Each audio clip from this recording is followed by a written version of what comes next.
Hello everyone, I welcome again to all of you in my BA tutorial classes success in teaching field. आज जो हम लोग discuss करेंगे वो हमारा children in their natural setting, जिसे हिंदी में क्या बोलेंगे, प्राकृतिक पृष्ठभूमि में बच्चे। प्राकृतिक पृष्ठभूमि में बच्चे, इसको हम समझते हैं कि इसमें क्या लिखना है और इसका कॉन्सेप्ट क्या है और इसमें किस किन चीजों को डिस्कस किया जाएगा। देखिए यहां से समझ में आ रहा है आपको नेचुरल सेटिंग। नेचुरल सेटिंग को हम क्या बोलेंगे, प्राकृतिक पृष्ठभूमि या फिर प्राकृतिक टेंडेंसी बोल सकते हैं। प्राकृतिक टेंडेंसी, साइकोलॉजिस्ट ये मानते हैं कि बच्चों के अंदर में दो तरह की टेंडेंसी होती है या फिर नेचुरल सेटिंग कितने तरह से होती है, दो तरह से होती है। एक होता है बच्चों के अंदर में खेल का और दूसरा होता है वर्क का। जब बच्चा छोटा होता है तो उसके अंदर में क्या, उसकी नेचुरल टेंडेंसी क्या होती है, सिर्फ और सिर्फ खेल की होती है, यानी कि खेल से ही वो सब कुछ सीखना चाहता है, से खेल को ही प्रेफर करता है। लेकिन जब बच्चा बड़ा हो जाता है तो उसके अंदर में कौन नेचुरल टेंडेंसी क्या आ जाती है, वो आ जाती है वर्क करने की।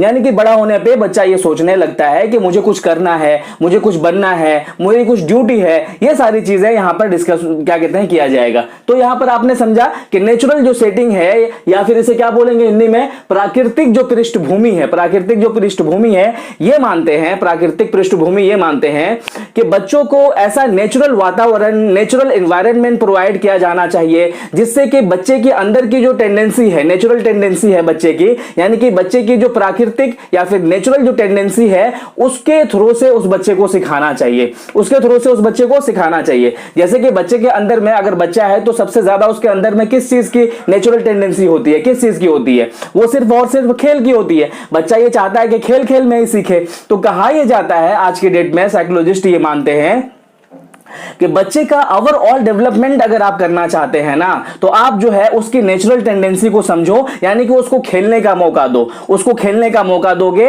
तब जाकर के उस खेल में उसका जो सर्वांगीण विकास है, ओवरऑल डेवलपमेंट है, वो हो पाएगा। अगर आपने उसका नेचुरल जो टेंडेंसी है, नेचुरल जो सेटिंग है, यानी कि नेचुरल यानी कि कुदरत ने या फिर गॉड ने उसके अंदर में जो बच्चे में डाला है, शरारत करना, खेलना, है ना, क्या इधर उधर घूमना, दोस्तों के साथ में रहना, ये नेचुरल टेंडेंसी है। ये जो चीजें उसके अंदर में है वो होने दो, आप उसको जो है बांध के मत रखो। तो क्या कहते हैं कि जो क्या कहते आपके अंदर में जो प्राकृतिक तौर पे जो आपकी क्या कहते हैं टेंडेंसी है, आपका जो क्या कहते हैं कि इच्छाएं हैं, उसको करने दो। तो ये मानते हैं, ये सारे साइकोलॉजिस्ट यही मानते हैं कि बच्चे को क्या करो, उसका जो नेचुरल एनवायरनमेंट है उस बच्चे को प्रोवाइड कराओ, और चाहे वो किस में हो, चाहे वो खेल कूद में हो, चाहे वो पीर ग्रुप यानी कि साथी संगत में हो, चाहे वो इधर उधर से बात करने में हो, चाहे वो किसी भी तरीके से आपका क्या कहते हैं कि खेल मेथड से बच्चा सीखे।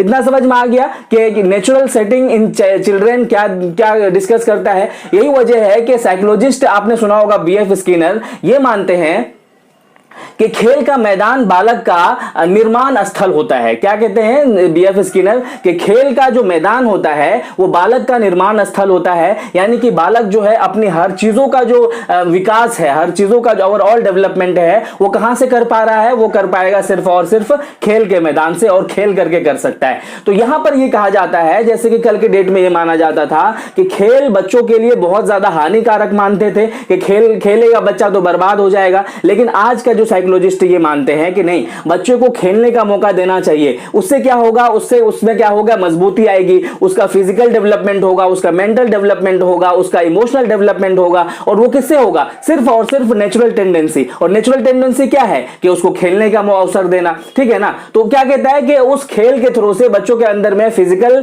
मजबूती आएगी, स्ट्रॉन्गनेस आएगा, और उसको क्या आएगा, समूह की भावना आएगी। समूह यानी कि ग्रुप सर्कल की जो भावनाएं हैं वो कब आएगी, जबकि नेचुरल टेंडेंसी यानी कि ये प्राकृतिक पृष्ठभूमि आपको प्रोवाइड किया जाएगा। समूह की भावना आएगा, उसके बाद सहयोगी की भावना आएगा कि एक दूसरे के साथ में खेलेगा तभी ना आएगा सहयोगी का भावना। उसके बाद है आपका सामाजिक विकास की भावना आएगा। तो ये सारी चीजें बच्चों को जब आप क्या कहते हैं कि खेलने का अवसर देंगे तब जाकर के उसके अंदर में आएगा।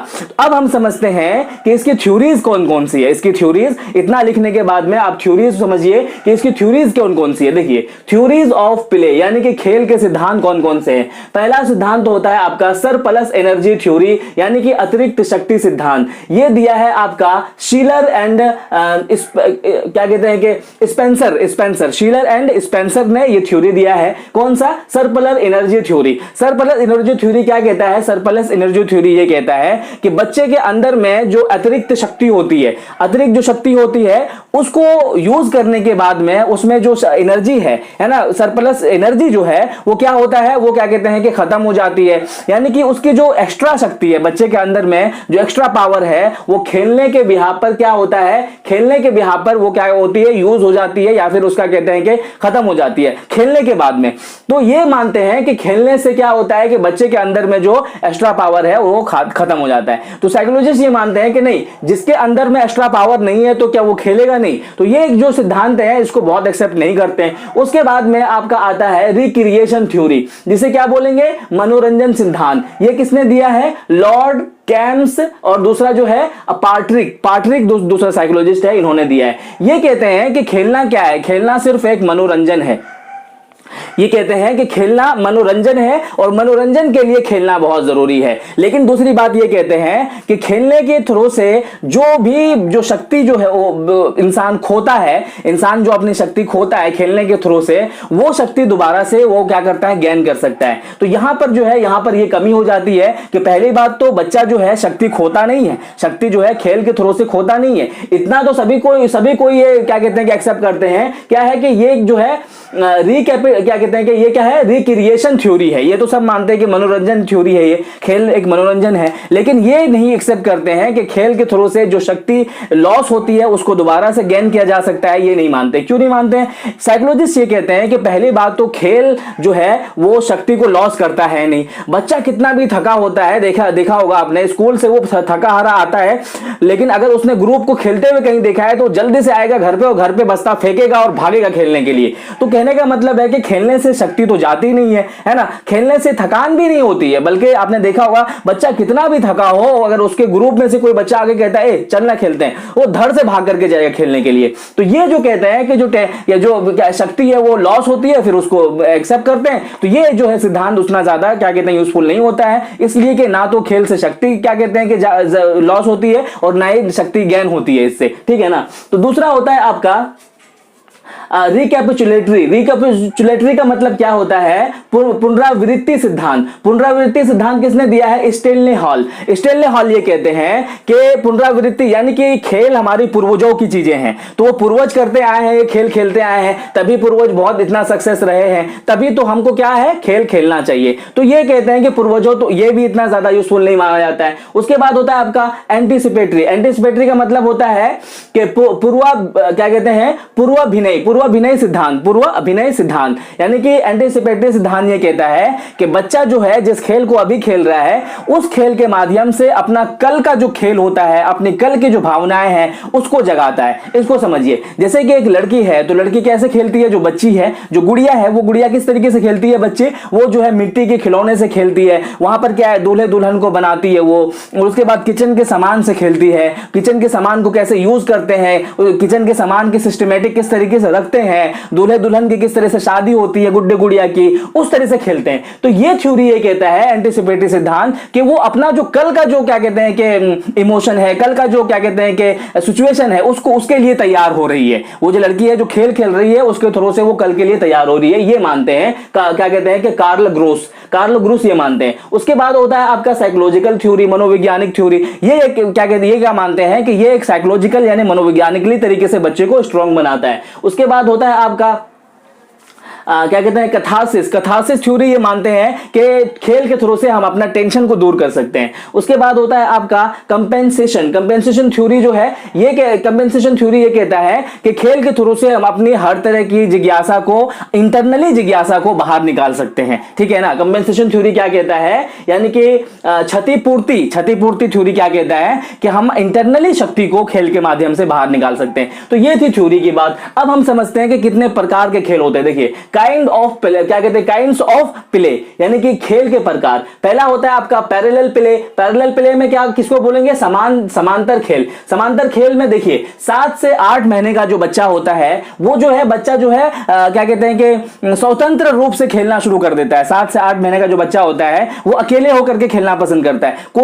उस बच्चे को आप कोई बजने वाला खिलौना दे दो, 7 से 8 मंथ का जो बच्चा होता है वो अपना अकेले मगन रहता है खिलौने में। लेकिन ये चीज जो है 14 मंथ में ये चीज जो है क्या कहते हैं कि फिर बदल जाता है। 14 मंथ में क्या होता है कि वो जो है दूसरों के साथ में, जैसे कि मम्मी अगर उठ के जा रही है तो उसको रोने लगता है, यानी कि वो क्या चाहता है कि बैठ करके खेलो। लेकिन अगर 8 से 9 महीने 7 से 8 महीने की बात करें, 9 महीने की बात करें, 7 से 8 महीने 9 महीने की बात करें, तो तब बच्चा जो है ना अकेले अपना मगन होकर खेलता रहता है। लेकिन 14 मंथ तक क्या करता है कि वो जैसे उठ के कोई जाएगा तो एकदम से वो चिढ़ जाता है। उसके बाद होता है आपका एसोसिएटिव प्ले। एसोसिएटिव प्ले का मतलब होता है सहचारी खेल, यानी कि 14 के बाद जो 14 मंथ के बाद जो एज होती है वो जो है बच्चा जो है दूसरों के साथ में, मम्मी पापा के साथ में खेलना शुरू कर देता है। दूसरे अपनी छोटी बहन है, छोटा भाई है, उसके साथ में वो खेलना पसंद करता है। अकेले वो बैठ करके नहीं खेलेगा, वो देखेगा कि वो उधर बैठा है तो वो उधर से घुड़कते हुए उधर आ जाएगा और उसके साथ में खेलना पसंद करेगा।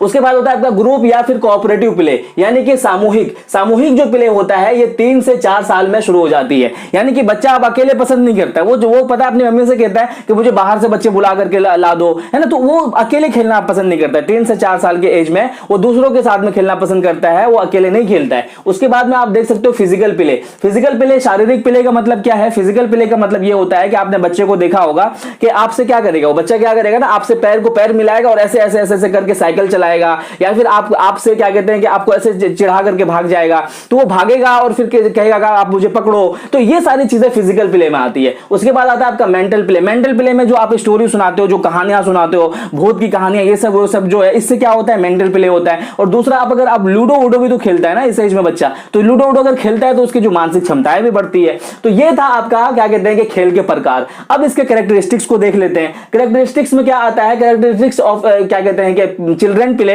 ये आता है आपका पहला जो पॉइंट होता है, इसका पहला जो कैरेक्टरिस्टिक्स होता है वो होता है डेफिनेट पैटर्न, यानी कि क्या कहते हैं कि निश्चित प्रतिमान। डेफिनेट पैटर्न का मतलब होता है कि खेल जो चलता है ना वो एक वे में चलता है, एक तरीके से चलता है, एक सिस्टमेटिक वे से चलता है। तो सिस्टमेटिक वे से चलता है, ये पहला पॉइंट कहता है। पहला पॉइंट के जो सब पॉइंट है, सब एलिमेंट है, वो 4 प्रकार के होते हैं। वो 4 प्रकार कौन कौन से होते हैं? ये कहता है कि एक्सप्लोरेटरी स्टेज, यानी कि खोजक अवस्था। ये अवस्था जो होती है 3 मंथ की होती है। यहां पर जो है 3 मंथ का जो बच्चा होता है वो चीजों को खोज करके सीखता है। जैसे कि कोई चीज अगर बिस्तर पे पड़ा हुआ है तो वो ऐसे करके खींच करके उसको लेने की कोशिश करेगा, है ना। अगर नहीं ले पाएगा तो अपने पेट के बल किसी तरीके से ऐसे ऐसे घुड़क करके उसको लेने की कोशिश करेगा। तो पहला जो होता है आपका एक्सप्लोरेटरी स्टेज, खोजक अवस्था, यहां पर जो है बच्चा जो अपने खोज के थ्रू से कोई चीज सीखता है।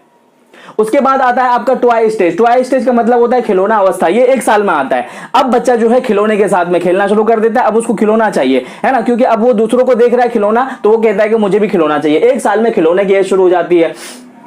उसके बाद होता है आपका प्ले स्टेज, यानी कि खेल अवस्था। ये जो होता है ना 9 से 8 साल में क्या कहते हैं कि कंप्लीट हो जाता है। 9 से 8 साल में प्ले स्टेज जो होती है कंप्लीट हो जाता है। लेकिन 1 साल के बाद में बच्चा खेलना शुरू करता है और इतना खेलता है कि इन स्टेज में वो खेल को, अपने सामान को, अपने गुड्डे गुड़ियाओं को क्या मानता है? जीवित मानता है। वो ये मानता है कि इन सब के अंदर में जान है और यही मेरी दुनिया है और यहीं से मुझे खुशी मिलती है और यही मेरा सब कुछ है ना, खेल को। लेकिन कब ये खत्म हो जाता है? 8 से 9 साल में क्या होता है कि वो अपना जो गुड्डे गुड़िया है उसको अलग कर देता है। अब वो चाहता है कि मैं और कुछ करूं। उसके बाद होता है आपका day dream stage. Day dream stage जो है 10 साल में शुरू हो जाती है। डे ड्रीम स्टेज का क्या मतलब होता है? यानी कि दिल में सपने देखना है, यानी कि अपने दिमाग में वो क्या कहते हैं कहीं से कहीं सोचता रहेगा, कुछ से कुछ सोचता रहेगा, मैं ये बनूंगा, मैं ये करूंगा। अब वो खिलौने से नहीं, अब आप उसको कहोगे ना कि खेलो, आओ हमारे साथ, तो वो डायरेक्ट मना, नहीं अब मैं बच्चा नहीं हूं, अब मैं नहीं खेलूंगा। तो 10 साल के एज में क्या करता है? डे ड्रीमिंग स्टेज शुरू हो जाती है। तो वो अब सोचने लगता है कि मैं लाइफ में क्या करूंगा, खिलौना मेरी जिंदगी नहीं है, खिलौना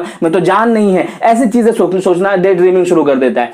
उसके बाद जो होता है का दूसरा पॉइंट जो होता है वो होता है इन्फ्लुएंस बाय ट्रेडिशन। ट्रेडिशन उसको बहुत इन्फ्लुएंस करता है। ट्रेडिशन जिस प्रकार के होते हैं उस प्रकार के उसको खिलौने भी दिए जाते हैं। उसके बाद होता है आपका एक्टिविटीज। ट्रेडिशन आपको मैंने इससे पहले बताया ना, जैसे कि आपके मम्मी पापा जो है गुड़िया को क्या कहते हैं, जो अगर बच्ची है तो उसको क्या है, गुड्डे गुड़िया देते हैं, ये ट्रेडिशन है। अगर जो आपकी बच्ची है वो बच्ची है, अगर क्या कहते हैं लड़के के खिलौने से खेलना शुरू करता है, ट्रक हो गया, बंदूक हो गया, तो ट्रेडिशन मना कर देता है फट से। उसके बाद होता है एक्टिविटीज, क्या कहते हैं decrease with age. Activities decrease with age, यानी कि जब एज ये बढ़ती है तो ये जो एक्टिविटीज है खेलने का वो भी घट जाता है, बच्चा अब खेल में दिलचस्पी नहीं लेता है। उसके बाद होता है आपका variation in play. Variation in play का मतलब होता है कि बच्चे को आपने देखा होगा कि स्टार्टिंग एज जब होती है 3 महीने की तो उसको बजने वाला खिलौना चाहिए, बजने वाला। थोड़ा सा और बढ़ता है तो वो क्या कहता है, मुझे किचन सेट ला दो, है ना, मुझे जो है नर्स या डॉक्टर सेट ला दो। तो ये बदलते बदलते फिर बड़ा होता है तो कहता है मुझे वो गुड्डा ला दो, मुझे साइकिल ला दो। तो ये जो होता है क्या होता है, वेरिएशन इन प्ले, ये बदलता रहता है।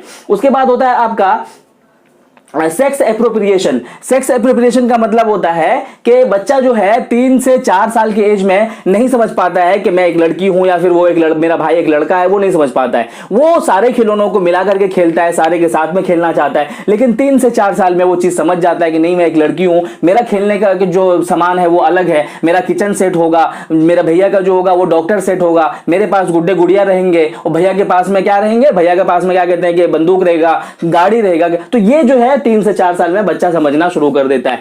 अब उसके बाद में हम लोग देखते हैं कि कौन सा फैक्टर क्या करते हैं डेवलपमेंट में, चिल्ड्रन प्ले के डेवलपमेंट में अफेक्ट करते हैं। ठीक है, factors affecting development of children play. Children play में कौन सा फैक्टर अफेक्ट करता है? पहला होता है obviously physical health. Physical health आप समझ सकते हो कि फिजिकल अगर अच्छा रहेगा तो ऑब्वियसली अफेक्ट करेगा खेल में। उसके बाद होता है आपका सेक्सुअल टेंडेंसी। अगर सेक्सुअल टेंडेंसी भी देखा जाता है इसमें कि आप जो है किस प्रकार हो, क्योंकि बच्चियों को तो खेलने का उतना अवसर नहीं दिया जाता है और बच्चों को, लड़कों को बहुत दिया जाता है। उसके बाद आप देख सकते हो इंटेलिजेंस। इंटेलिजेंस अगर आप बुद्धिमान हो तो ये चीज अफेक्ट करता है खेल में। मोटर डेवलपमेंट यानी कि क्रियात्मक, आप कितना ज्यादा एक्टिव हो, अंदर से एक्टिविटीज है आपके अंदर में, कितनी उत्तेजना है। कुछ बच्चे होते हैं ना कि कहीं कोले में पड़ा हुआ है, कुछ बच्चे है कि बैठेगा ही नहीं, कुछ भी कर लो आप वो रोक ही नहीं सकते उसको। तो जो मोटर डेवलपमेंट है उसके अंदर की जो उत्तेजना है वो बहुत ज्यादा डेवलप करता है। उसके बाद सोशियो इकोनॉमिक स्टेटस यानी कि सामाजिक और आर्थिक। कुछ बच्चे के पास में बहुत सारे पैसे होते हैं, कुछ बच्चे जो है बहुत सोसाइटी को पसंद करते हैं, सोसाइटी में रहेंगे, घर आना नहीं पसंद करेंगे, सोसाइटी में खेल रहे हैं, बड़ों के साथ में, बच्चों के साथ में, सबके साथ में सूट हो जाता है वो बच्चा।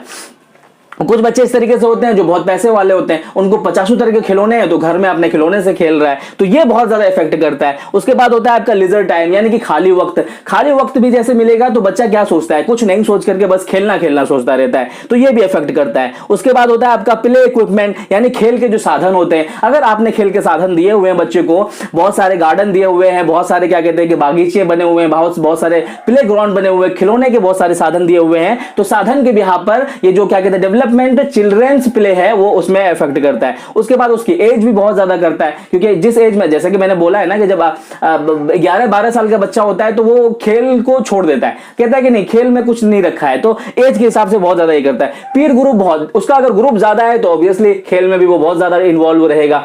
तो यहां पर ये था आपका क्या कहते हैं चिल्ड्रन इन देयर, तो ये था आपका आज का क्लास। आई होप कि आपको समझ में आया होगा। किसी तरह की क्वेरीज, कोई क्वेश्चन, कोई सजेशन हो तो कमेंट सेक्शन में जरूर लिखिएगा। Thank you so much video देखने के लिए।